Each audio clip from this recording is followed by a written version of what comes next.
திருமணம்னாக்கா அது ஒரு பெரிய ஒரு ரெஸ்பான்சிபிலிட்டி. மக்கள் வந்து அவசரப்படுகிறார்கள்.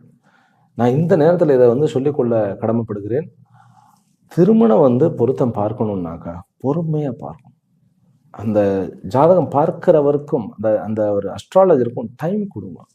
டைம் கொடுத்து இது வந்து 2 நிமிஷத்தில் அப்படியே தூக்கி போடுறது கிடையாது. கட கட கட கட கட கடன்னு சொல்லி அதெல்லாம் கிடையாது.